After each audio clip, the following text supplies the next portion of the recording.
Student, हम लोग साझेदारी पढ़ रहे थे और उसमें मैं 2 वीडियो अपलोड कर चुका हूं और उन तक मैंने आप लोगों के लिए 15 क्वेश्चन पढ़ा दिए।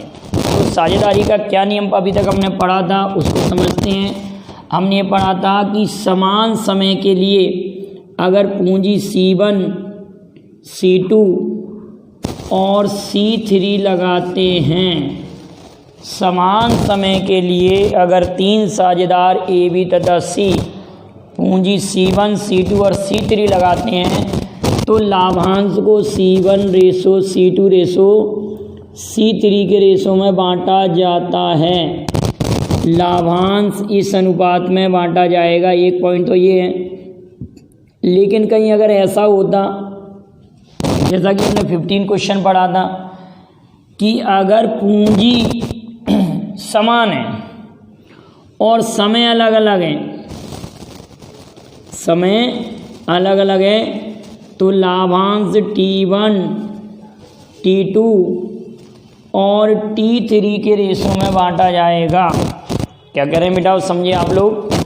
अगर हम ये कहें कि पूंजी क्या है, समान है लेकिन समय अलग अलग है तो लाभांश T1, T2 और T3 के रेशो में लाभांश बांटा जाएगा। अब तीसरी बात हमारे पास आ रही है कि समय और पूंजी दोनों अलग अलग हैं तो C1 T1, C2 T2 और C3 T3 के रेशो में बांटा जाएगा। अब आगे चल के हम एक टाइप का क्वेश्चन और पढ़ेंगे। आगे चल के क्या पढ़ेंगे बेटाओ, कि जिसमें कि साझेदारी ऐसी होगी कि एक एक्टिव साझेदार होगा और एक इनएक्टिव साझेदार होगा, एक सक्रिय साझेदार होगा और एक निष्क्रिय साझेदार होगा। तो सक्रिय साझेदारी, निष्क्रिय साझेदारी पर भी क्वेश्चन आएंगे। तो अभी तो हमारे जनरल क्वेश्चन क्या चल रहे हैं, C1 T1, C2 T2 और C3 T3। इस रूप में लाभांश बटेगा, इसमें बटेगा और इसमें बटेगा। तो अब आपको क्वेश्चन पहचानना है कि किस मेथड पर आधारित क्वेश्चन है और उसका हम यूज करेंगे। तो क्वेश्चन नंबर 16 हम लेते हैं। क्वेश्चन नंबर 16 में क्या लिखा हुआ है, क्वेश्चन नंबर 16 है कि A ने 15,000 रुपये लगाकर, A ने 15,000 रुपये लगाकर एक व्यापार प्रारंभ किया।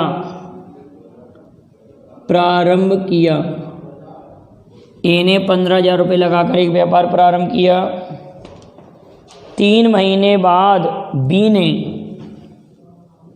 3 महीने बाद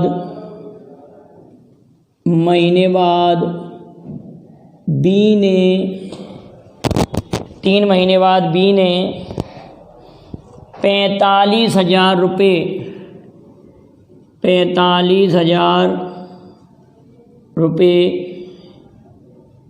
लगाकर व्यापार में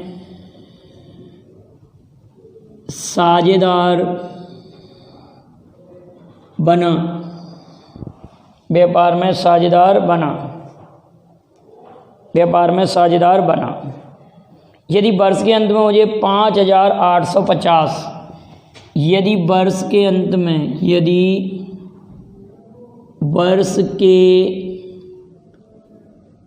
में 5,850 रुपये का लाभ प्राप्त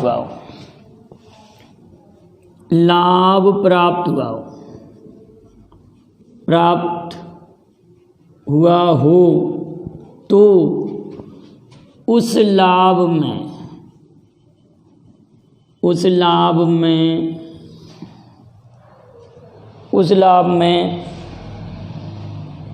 ए तथा बी के लाभ में कितना अंतर होगा। तो उस लाभ में ए तथा बी के भागों में क्या अंतर होगा? ए तथा बी के भागों में क्या अंतर है? क्लियर है बेटाओ? ए और बी दो साझेदार हैं ना। ए ने लगाए 15,000 रुपये और बी ने लगाए 45,000 रुपये। एक बात क्लियर? ए ने 15,000 रुपये, बी ने 45,000 रुपये। 3 महीने बाद बी सम्मिलित हुआ है और 1 वर्ष तक व्यापार चला। जरा प्रश्न को ध्यान से समझिए। 3 महीने बाद बी सम्मिलित हुआ है, व्यापार चला है 1 वर्ष तक। तो ए की पूंजी कितने महीने तक लगी रहेगी? 15,000 पूंजी 12 महीने तक, और बी की पूंजी 9 महीने तक लगी रहेगी। बी की पूंजी 9 महीने तक लगी रहेगी। 15 तिया 45 और 30 चौक 12, 4:9 के अनुपात में लाभांश को बांटेंगे 1 पॉइंट। किस रेशो में बेटा? 4:9 के रेशो में ये लाभांश को बांटेंगे 1 पॉइंट। तो हमारे पास क्लियर है। 4:9 के अनुपात में लाभांश को बांटेंगे। तो लाभांश है कितना हमारे पास? 5,850 रुपये। तो टोटल का भाग लगाइए 13 का, और अंतर निकालना है तो अंतर 5 है, 5 का गुणा कर दीजिए। ए और बी के भागों का जो अंतर निकालना है तो हमने 5 का गुणा कर दिया। देखो, इसने ज़्यादा पूंजी लगाई तो इसको ज़्यादा लाभ हो रहा है, इसने ज़्यादा समय के लिए लगाई तो इसका समय ज़्यादा हो रहा है, लेकिन समय इसका कम है। तो टोटल मल्टीप्लाई इसका कम हो रहा है और इसका ज़्यादा हो रहा है, इसलिए इसको ज़्यादा लाभ होगा बी को। तो अब इसको काटें। 13 चौक 52, 13 पंजे 65, 0 गुणा करेंगे तो 2250 रुपये। लाभों का अंतर 2,250 रुपये आ जाएगा। अगला क्वेश्चन देखते हैं बेटाओ। नेक्स्ट क्वेश्चन, अगला क्वेश्चन है ए तथा बी ने क्रमशः 3,000 रुपये और 4,500 रुपये। ए तथा बी ने, ये क्वेश्चन क्लियर हुआ ना बेटाओ? एक बार दोबारा समझें। ए और बी के लाभांशों का रेशो हम कैसे फाइंड करेंगे? तो आप कहेंगे सर इसने कितनी पूंजी लगाई है? इसने 15,000 रुपये लगाए। इसने कितने लगाए हैं? तो 45,000 रुपये। इसने कितने समय के लिए लगाए हैं? तो आप कहेंगे सर पहले वाले ने 12 महीने के लिए लगाए, और दूसरे वाले व्यक्ति ने कितने महीने के लिए लगाए हैं? तो आप कह देंगे 9 महीने के लिए, क्योंकि 3 महीने बाद सम्मिलित हुआ। 15 तिया 45, 30 चौक 12, 4 बार कटा, तो 4:9 के अनुपात में लाभांश को बांटेंगे। अब इस अनुपात में बांट दिया। अब नेक्स्ट क्वेश्चन देखते हैं, क्वेश्चन नंबर 16। अभी C1T1 मेथड पर चल रहा है। C1T1, C2T2, C3T3, मतलब पूंजी और समय का गुणनफल, पूंजी और समय का गुणनफल के रेशो में बांटा जाता है। अगला क्वेश्चन है ए तथा बी ने क्रमशः 3,000 और 4,500 रुपये निवेश किए एक व्यापार में ए तथा बी ने 3,000 रुपये तथा 4,500 रुपये निवेश किए। कितने? 3,000 रुपये और 4,500 रुपये निवेश किए। 2 वर्ष बाद 15,000 रुपये के लाभ में 2 वर्ष बाद 15,000 रुपये के लाभ में बी का हिस्सा क्या होगा? 2 वर्ष बाद 15,000 रुपये के लाभ में 15,000 रुपये के लाभ में बी का हिस्सा क्या हो? बहुत सिंपल क्वेश्चन है बेटाओ। अब यहाँ पर आप लोग ये कह रहे हैं कि 2 वर्ष बाद की बात हो रही है, ए और बी पूंजी किस अनुपात में लगा रहे हैं बेटाओ, ये 3000 रुपये लगाए और इसने लगाए 4500 रुपये, ठीक। अब 2 वर्ष बाद मतलब 24 का गुणा यहाँ पर करें और 24 का गुणा यहाँ पर करें, तो हम इसको कैंसिल आउट कर दे रहे हैं, ये कैंसिल आउट कर दिया। ये 15 दूनी 30, 15 तिया 45, 2:3 के अनुपात में लाभांश को वितरित करेंगे। किस रेशो में बांटेंगे बेटा, लाभांश को 2:3 के रेशो में बांटेंगे, ए और बी। बी का हिस्सा निकालना ना, बी का हिस्सा ज्ञात कीजिए। क्वेश्चन ये कह रहा है ना, नाम देते राम श्याम, कुछ भी नाम दे सकते थे वो, मीना टीना जो भी दे देते, आप नाम लिख कर भी दे सकते थे। तो अब आपने कहा सर 15,000 रुपये का लाभ है, ये 15,000 रुपये का लाभ लिख लिया, ठीक है। अब मैंने कहा कि टोटल का भाग 5 का भाग लगाएंगे, हिस्सा का बी का निकालना तो 3 का गुणा कर देंगे, तो ये 15 तिया 45, 9,000 रुपये। अब अगला प्रश्न है, थोड़ा सा मैं आपके लिए बना के दे रहा हूँ, आप ज़रा उसको सोचिए उसको कैसे करेंगे। नेक्स्ट क्वेश्चन ले रहे हैं, क्वेश्चन नंबर 18। किसी व्यापार में ए और बी 4:5 के अनुपात में पूंजी लगाते हैं। बहुत अच्छा क्वेश्चन है। क्वेश्चन नंबर 18, किसी व्यापार में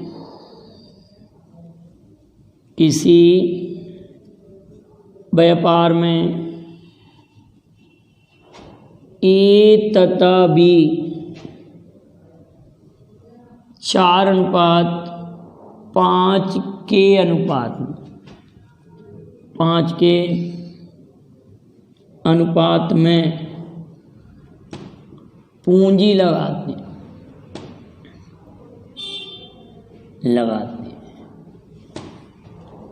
व्यापार प्रारंभ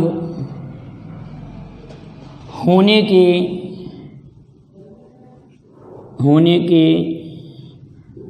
3 माह बाद ए अपनी पूंजी का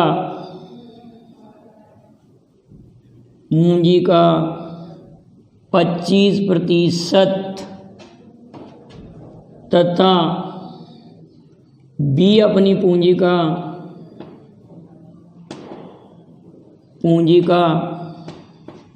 20% भाग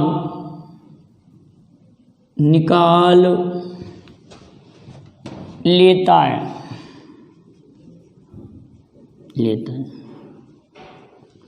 किसी व्यापार में ए तथा बी 4:5 के अनुपात पूंजी लगाते हैं। व्यापार प्रारंभ होने के 3 माह बाद ए अपनी पूंजी का 25%, बी अपनी पूंजी का 20% भाग निकाल लेता है। तो 1 वर्ष के व्यापार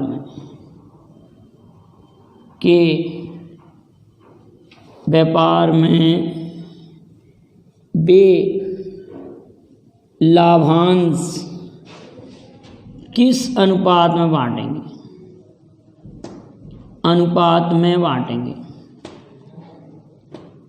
काफ़ी अच्छा क्वेश्चन है, देखिए समझिए। लाभांश को किस अनुपात में बांटेंगे। 1 वर्ष तक अगर व्यापार चलता है तो लाभांश किस अनुपात में बटेगा। तो 4:5 के अनुपात में ये पूंजी लगाते हैं, समझ रहे हैं आप लोग। लेकिन ये जो 4 पूंजी है वो 3 माह तक लगी रहेगी। 4 पूंजी कितने माह तक लगी रहेगी, आप कहेंगे 3 महीने तक लगी रहेगी 4 पूंजी। अब आप कहेंगे सर इस पूंजी का 4 पूंजी का 25% का मतलब आप समझ रहे हैं 1/4 भाग। तो 4 का 1/4 भाग निकाल लिया तो बचा हुआ भाग कितना बचा, 3 निकाला। अब कितने माह पूंजी लगी रहेगी, 9 महीने, 1 वर्ष तक व्यापार चला। इसी तरह 5 में से 3 माह तक तो ये लगी रहेगी, फिर 1 निकाल ली तो 4 पूंजी फिर 9 माह तक लगी रहेगी। तो 4 तिया 12, 9 तिया 27, 3 पंजे 15, 9 चौक 36। यहाँ तक की बात क्लियर। 4 तिया 12, 9 तिया 27, 3 पंजे 15 और 4 नाम 36। इन दोनों को जोड़ा तो 9 और ये 3 39। 14 का 4, 14 का 14 कहाँ दे रहे हैं, 11 का 1 हासिल 1, 4 1 5 51। अब मुझे लग रहा है ये 3 से कट रहे हैं सभी। वैसे तो यहाँ पर भी 3 से कट रहे थे, यहाँ पर भी 3 से कट रहे थे ना। इसको 3 से काटेंगे तो 3 एकम 3, 3 का 9,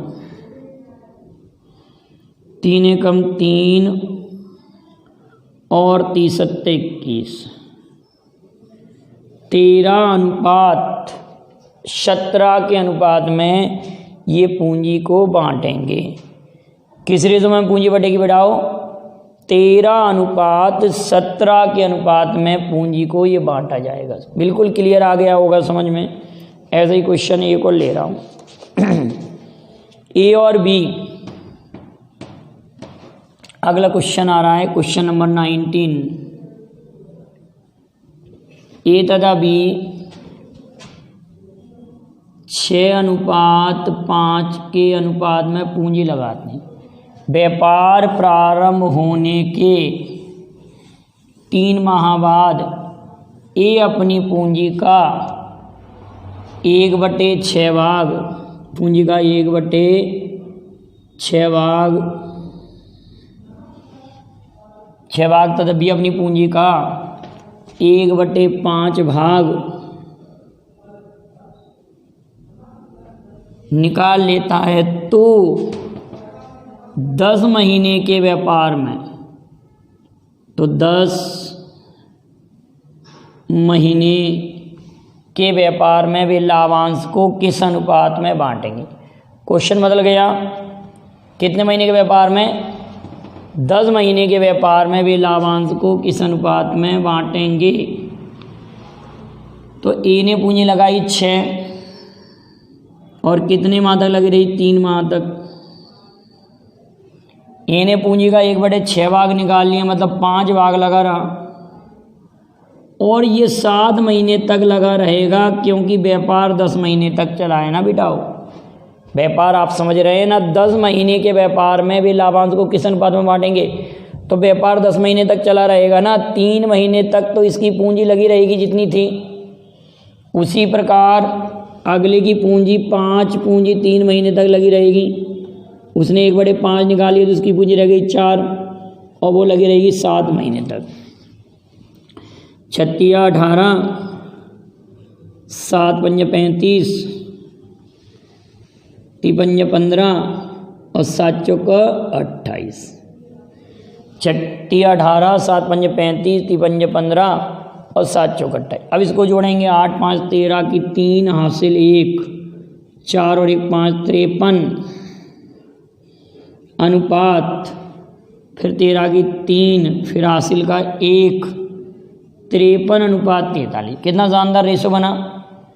53 अनुपात 43 हमारे प्रश्न का रेशो बन गया। 53 अनुपात 43 के अनुपात में अपनी पूंजी को बांटेंगे। मेथड यही रहेगा, क्वेश्चन की क्वालिटी चाहे कुछ भी बदल जाए। आप दोबारा एक बार अच्छे से समझ लें इस क्वेश्चन को। 6:5 के अनुपात में पूंजी लगा रहे हैं। 3 महीने बाद ये अपनी पूंजी का 1/6 भाग निकाल ले रहा है, तो 6 पूंजी 3 महीने तक लगी रहेगी। फिर 1/6 भाग निकाला, 6 का जब 1/6 निकालेगा मतलब 1 भाग निकाल लेगा, 1 रुपया निकाल लेगा, तो 5 पूंजी कितने महीने तक लगी रहेगी? 7 महीने तक, क्योंकि 10 महीने तक व्यापार चला है ना इस सवाल के अनुसार। और इसकी 5 पूंजी 3 महीने तक लगी रहेगी। फिर आपने कहा कि फिर 10 महीने तक व्यापार टोटल चलेगा, तो ये 7 महीने तक लगी रहेगी। 36 18, 7 पंजे 35, 3 पंजे 15, 7 चौक 28 जोड़ा तो 43 अनुपात 53 अनुपात 43 इनका रेशो आ गया। तो हमारे क्वेश्चन का आंसर यही आ गया। अब अगला क्वेश्चन ले रहे हैं। किसी व्यापार में ए तथा बी ने, इसी क्वेश्चन को मैं फिर से बदल रहा हूँ। किसी व्यापार में ए तथा बी ने 6:5 के अनुपात में पूंजी लगाई। व्यापार प्रारंभ होने के 3 महीने बाद ये अपनी पूंजी का 1/6 भाग निकाल लेता है। 1/6 भाग निकाल लेता है, निकाल लेता है तथा बी अपनी पूंजी का 1/5 भाग और जमा कर देता है और लगाता है। तो 10 महीने के व्यापार में वे लाभांश किस अनुपात में बांटेंगे? प्रश्न बदल गया, थोड़ा सा ही प्रश्न हमने चेंज किया है। पूंजी का रेशो था 6:5। 6 पूंजी 3 महीने तक लगी रही, फिर पूंजी का 1/6 भाग निकाला तो पूंजी रह गई केवल 5। पूंजी केवल कितनी? 5, और ये लगी रहेगी 7 महीने तक। बी की पूंजी 5 3 महीने तक लगी रहेगी, लेकिन उसने 1/5 भाग और लगा दिया तो इसकी फिर से पूंजी हो गई 6, तो ये 7 महीने तक लगी रहेगी। तो ये तो वही 53 ही होगा। 36 18, 7 पंजे 35, 3 पंजे 15 और ये 6 7 42। ये हो रहा है हमारे पास कितना? 53 53 हो रहा है ना, देखिए जोड़ के नहीं पर 53, और ये हो रहा है 7 और 5 57। 53:57 हमारे लाभांश का रेशो हो रहा है। 53:57 लाभांश का रेशो हो रहा है। तो यहाँ तक की बातें क्लियर हुई आप लोगों को। तो अगले वीडियो में और भी अच्छे क्वेश्चन और अच्छी क्वालिटी के क्वेश्चन मैं लेकर आऊँगा। जब तक आप यहाँ तक के क्वेश्चनों को नोट कर लीजिए। वीडियो पसंद आए लाइक शेयर करिए। Thank you very much. जय हिंद, जय भारत।